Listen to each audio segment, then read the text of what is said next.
Mirasee.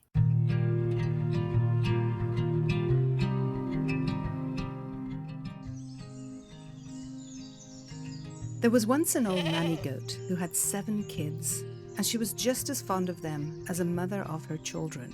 One day she was going into the woods to fetch some food for them, so she called them all up to her and said, "My dear children, I'm going out into the woods. Beware of the wolf."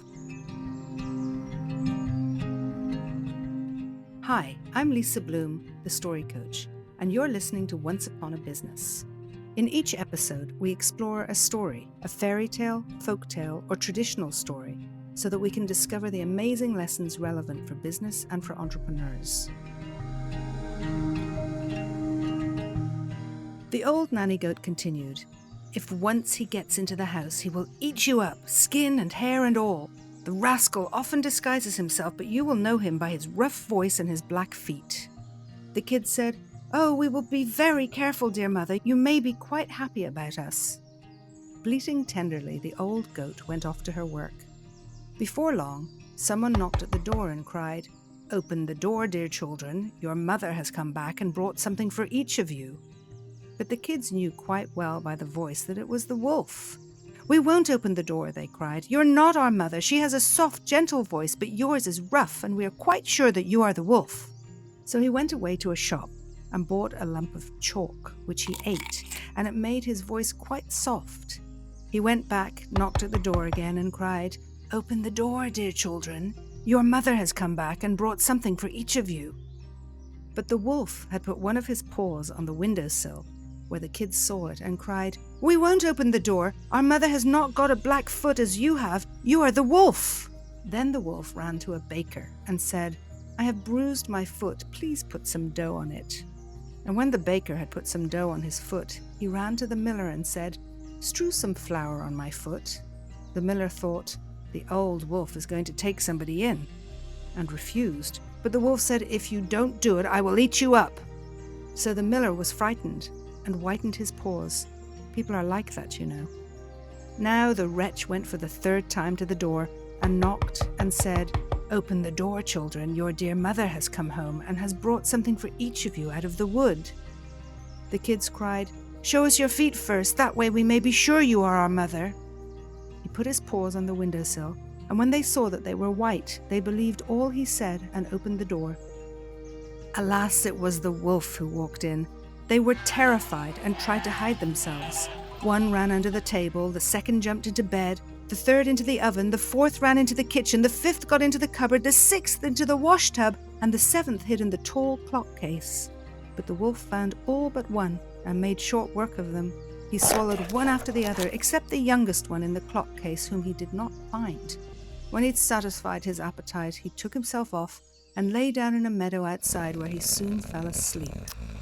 Not long after, the old nanny goat came back from the woods. Oh, what a terrible sight met her eyes! The door was wide open, table, chairs, and benches were overturned, the washing bowl was smashed to atoms, the covers and pillows torn from the bed. She searched all over the house for her children, but nowhere were they to be found. She called them by name, one by one, but no one answered. At last, when she came to the youngest, a tiny voice cried, "I'm here, dear mother, hidden in the clock case." She brought him out, and he told her that the wolf had come and devoured all the others. You may imagine how she wept over her children. At last, in her grief, she went out, and the youngest kid ran by her side. When they went into the meadow, there lay the wolf under a tree, making the branches shake with his snores. They examined him from every side, and they could plainly see movements within his distended body. "Oh, heavens," thought the goat, "is it possible that my poor children, whom he ate for his supper, should be still alive?" She sent the kid running to the house to fetch scissors, needles, and thread. Then she cut a hole in the monster's side, and hardly had she begun when a kid popped out its head, and as soon as the hole was big enough, all 6 jumped out, one after the other, all alive, and without having suffered the least injury, for in his greed, the monster had swallowed them whole. You may imagine the mother's joy. She hugged them and skipped about like a tailor on his wedding day. At last she said, "Go and fetch some big stones, children, and we'll fill up the brute's body while he is asleep." Then the 7 kids brought a lot of stones as fast as they could carry them, and stuffed the wolf with them till he could hold no more. The mother quickly sewed him up without his having noticed anything or even moved. At last, when the wolf had had his sleep out, he got up, and as the stones made him feel very thirsty, he wanted to go to a spring to drink. But as soon as he moved, the stones began to roll about and rattle inside him. Then he cried, "What's the rumbling and tumbling that sets my stomach grumbling? I thought 'twas 6 kids, flesh and bones, now find it's nowt but rolling stones." When he reached the spring and stooped over the water to drink, the heavy stones dragged him down, and he was drowned miserably. When the 7 kids saw what had happened, they came running up and cried aloud, "The wolf is dead! The wolf is dead!" And they and their mother capered and danced around the spring in their joy.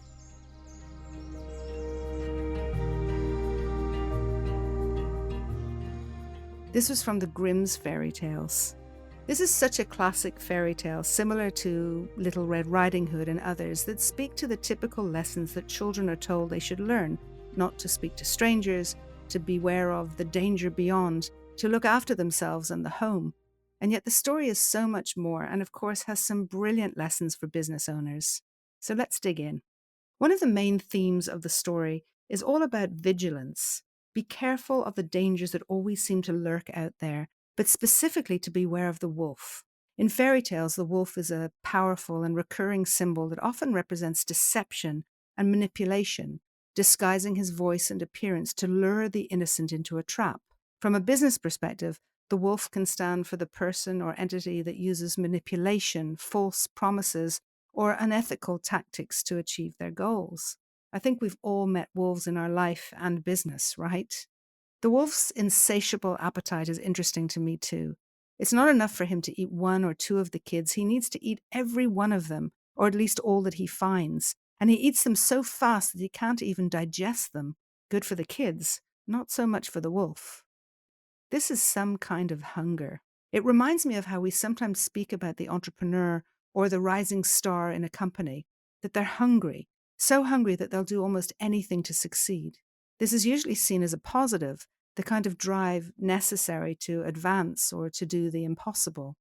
In this story, the wolf serves to remind us that being too hungry, being insatiable, in fact, will not lead to anything good. It's the path to self-destruction. And in companies, I've definitely seen hungry wolves go too far, burn out and self-destruct. The role of the mother in the story, and parental guidance in general, is interesting. Once the kids are gone, she'll do anything and everything to get them back, and she's fierce. But earlier in the story, it's more confusing. On the one hand, she warns the kids to be careful of the wolf and not to be deceived by him. She says, "He'll eat you up, skin and hair and all," explaining that he may disguise himself. On the other hand, she leaves them alone to fend for themselves. Strange kind of parenting, no?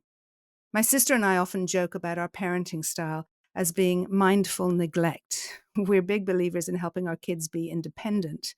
This story might be taking it a step too far.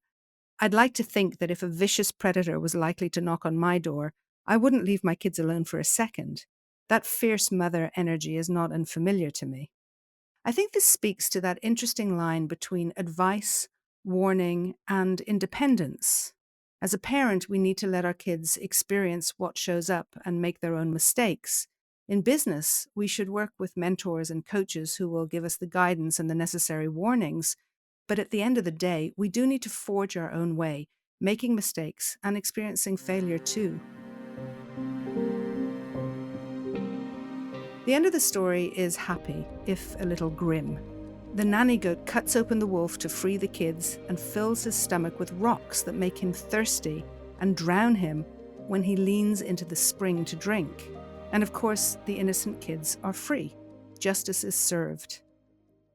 My father always used to say, "What goes around comes around," as if justice will always be served.